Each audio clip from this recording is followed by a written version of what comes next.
लोगों ने ऐच्छिक स्थानांतरण की मांग की थी। शिक्षक भी ऐच्छिक स्थानांतरण चाहते थे। आप कर दिए कि अपने ठीक है कि अपने अनुमंडल में जाएगा लेकिन अपने ब्लॉक में नहीं जाएगा। जहाँ एक एक वो अनुमंडल है अपने अनुमंडल में नहीं जाएगा, एक ही अनुमंडल का जिला है कई को, उसका क्या होगा? और रोज स्थानांतरण के दुकान क्यों चलाना चाहते हैं? माल प्रैक्टिस के लिए। इसलिए मैं इसका निंदा करता हूँ।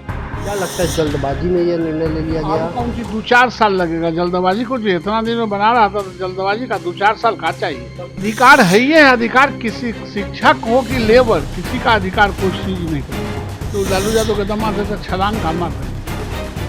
किसी के दामाद और किसी के बेटा होने से छलांग थोड़े मारते हैं। जो जनता वोट देगी उसी में लगाएंगे। घेर ले चला कि आइए आइए अपना विधायक ले जाइए, सरकार बनाइए। अरे दलाली करते थे, 10 पार्टियों को दलाली करें, ब्रोकरी करें।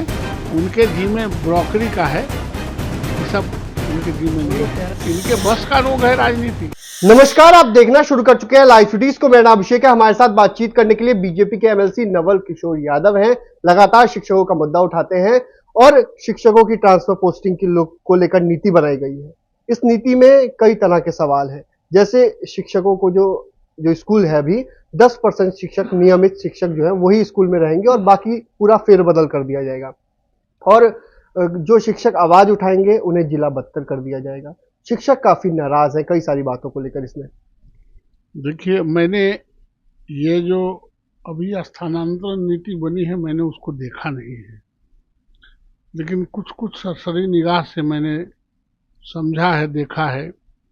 ये पूरी तरह से ये जो स्थानांतरण नीति है ये कुछ नौकरशाहों के हाथ से इसको बनाया गया है, जो शिक्षा से उसको कोई लेना देना नहीं है और जिसको शिक्षा के बारे में कोई जानकारी नहीं है। हम लोगों ने ऐच्छिक स्थानांतरण की मांग की थी। शिक्षक भी ऐच्छिक स्थानांतरण चाहते थे। आप कर दिए कि अपने ठीक है कि अपने अनुमंडल में जाएगा लेकिन अपने ब्लॉक में नहीं जाएगा। जहाँ एक एक वो अनुमंडल है अपने अनुमंडल में नहीं जाएगा, एक ही अनुमंडल का जिला है कई को, उसका क्या होगा? ये कभी इन लोगों ने सोचा ही नहीं। 5 साल पर स्थानांतरण क्यों होगा? माल प्रैक्टिस के लिए। हर 5 साल पर आप स्थानांतरण कीजिए तो माल प्रैक्टिस चाहते हैं। अच्छा, कोई टीचर, अगर आपके यहाँ टीचर का काम क्या है? पढ़ाना। जो टीचर स्थापित होके किसी स्कूल में पढ़ा रहे हैं, अब 5 साल 7 साल उसको स्कूल में स्थापित होने में लगता है, तब तक फिर स्थानांतरण कर देंगे तो वो तो घूमते ही रहेगा। आपको शिक्षा से कोई मतलब नहीं है, आपको पढ़ाने से कोई मतलब नहीं है, और रोज स्थानांतरण के दुकान क्यों चलाना चाहते हैं? माल प्रैक्टिस के लिए। इसलिए मैं इसका निंदा करता हूँ। क्या लगता है, शिक्षक संगठनों ने भी कहा है कि ये नीति बिल्कुल गलत है, सरकार को इसमें संज्ञान लेना चाहिए। अब शिक्षक संगठन क्या कहता है सर, शिक्षक संगठन जाने। मैं इसको कंडेम करता हूँ। क्या होना चाहिए, मतलब इसमें थोड़ा सा परिवर्तन होना चाहिए? एकदम थोड़ा सा नहीं, बहुत सारा परिवर्तन। ऐच्छिक स्थानांतरण मतलब ऐच्छिक स्थानांतरण होना चाहिए निश्चित रूप से। क्या लगता है जल्दबाजी में ये निर्णय ले लिया गया? कौन सी 2-4 साल लगेगा जल्दबाजी को? जो इतना दिन में बना रहा था तो जल्दबाजी का 2-4 साल का चाहिए? तब भी इसमें इतनी सारी कमियां आ रही हैं। वो दिक्कत यह है कि सब नॉन टेक्निकल आदमी जो ब्यूरोक्रेसी में है वो पूछता है कि जितना टीचर को तंग करेंगे उतना ही लोग हमारा शाबाश सीख देंगे। इस आधार पर बनाया है। जैसे कई शिक्षकों पर कार्रवाई हुई है, बर्खास्त हुए कई शिक्षक, जैसे मुजफ्फरपुर के शिक्षक हो या अन्य जिलों के शिक्षक हो, उन पर कार्रवाई होती है। इसमें भी साफ साफ लिखा है कि उन्हें जिला बदतर कर दिया जाएगा, आवाज उठाएंगे, धरना प्रदर्शन करेंगे तो एक्शन ले लिया जाएगा। हर शासन, हर सरकार यही कहती है कि हम जो कहें वही में हाँ मिलाइए, लेकिन वो प्रबुद्ध कौम है, वो अपनी बातों को रखने के लिए, अपनी बातों को शासन तक पहुंचाने के लिए, परिवर्तन करने के लिए, रूपांतरण करने के लिए वो कहेगा ही, ये कुछ नहीं करेगा। मतलब शिक्षक को अधिकार होना चाहिए आवाज उठाने का। अधिकार है ही है। अधिकार किसी शिक्षक हो कि लेबर, किसी का अधिकार कोई चीज नहीं कर सकता है। लेकिन अधिकारी तो एक्शन ले लेते हैं, बर्खास्त कर देते हैं। ले लेते हैं तो अधिकारी तो बर्खास्त वापस भी आता है, ऐसा नहीं है।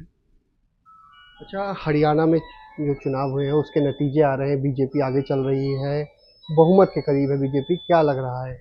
बहुमत आएगा ही, बहुमत आना ही चाहिए, बहुमत आएगा फिर सरकार बनाएंगे। अच्छा, लालू यादव के जो दामाद हैं वो भी पीछे चल रहे हैं 8,000 वोटों से। तो लालू यादव के दामाद है तो छलांग कहाँ मार देंगे? किसी के दामाद और किसी के बेटा होने से छलांग थोड़े मारता है। जो जनता वोट देगी उसी में न रहेंगे। बीजेपी की तीसरी बार सरकार बन रही है, बनेगी। आपको खुश है एकदम? एकदम प्रसन्नता की बात, जश्न मनाएंगे? क्योंकि जश्न मनाने के जब जनता हमारे साथ है तो प्रसन्नता व्यक्त तो करना ही पड़ेगा। अच्छा, प्रशांत किशोर कह रहे हैं कि 1 घंटे में शराबबंदी बंद खोल देंगे। दावा करते हैं कि आप लोग 20 सीट से कम हो जाएगा जेडीयू का, और बीजेपी का भी वैसे ही स्थिति रहेगा। और सब उन्हीं को आ जाएगा माथा पर, सब घेरले चल रहा है, घेरले चल रहा है कि आइए आइए अपना विधायक ले जाइए, सरकार बनाइए। अरे दलाली करते थे, 10 पार्टियों को दलाली करें, ब्रोकरी करें, उनके जी में ब्रोकरी का है, ये सब उनके जी में नहीं लोग है। कह रहे हैं कि बीजेपी की स्थिति भी 20 सीट वाली हो जाएगी। अरे जिसका कोई चर्चा नहीं उसका आप लोग चर्चा करके लैमलाइट में ला देते हैं। ये सब सारी पार्टियों के ब्रोकरी करते थे, ब्रोकरी ये करेंगे और ब्रोकरी करके ये पैसा वसूलने के फेरा में लगे हुए। इनके बस का रोग है राजनीति। 1 घंटे में शराबबंदी वाला जो दावा है, हाँ हाँ, शराबबंदी करें, शराबबंदी कर दें, गांजा लगवा दें, अफीम की खेती करा दें, ब्रोथल खुलवा दें, कैसीनो खुलवा दें, जुआ खुलने का, इस सब में बहुत पैसा आता है।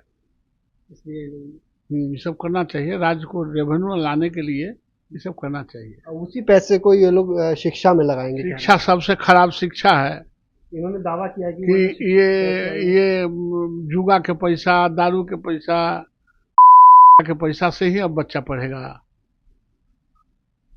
अपन बच्चा के कोई पढ़ाएगा नहीं, गरीब के बच्चा को आप लांछनीय बनाना चाहते हैं। शिक्षा नीति में बदलाव होना चाहिए, आपकी सीधी सीधी निश्चित रूप से, निश्चित रूप से। तो आपने सुना कि क्या कुछ कहा है बीजेपी एमएलसी नवल किशोर यादव ने। साफ साफ कहा है जिस तरीके से ट्रांसफर पोस्टिंग को लेकर जो नीति बनाई गई है उसमें बदलाव होनी चाहिए। क्या 5 साल में माल के लिए इधर से उधर कर देंगे? 5 साल समय लगता है शिक्षक को स्कूल में बनाने में और बच्चों से अट्रैक्शन, पूरा माहौल बनाने में। ऐसे में 5 साल बाद हेर फेर कर दीजिएगा, कैसे चलेगा? तो कई सारे मुद्दों को लेकर हमने बातचीत की है। प्रशांत किशोर को लेकर भी इन्होंने कहा है। साथ ही साथ हरियाणा में जिस तरीके से नतीजे आ रहे हैं, बीजेपी तीसरी बार सरकार बनाने की तरफ है, ऐसे में इन्होंने साफ साफ कहा है खुशी की बात है और जनता हमारे साथ है, जनता हमारे साथ है। पूरी नजर आ रही जनता आपके साथ। अरे भारतीय जनता पार्टी के नरेंद्र मोदी के नेतृत्व को मैं यकीन करता है, नरेंद्र मोदी के यकीन करता है और जीत निश्चित तौर पर बीजेपी की होगी और देखने को भी मिल रहा है जीत की ओर है। तो बने रहिए लाइव सिटीज के साथ। हमारे यूट्यूब चैनल को सब्सक्राइब करिए, फेसबुक पेज को लाइक करिए।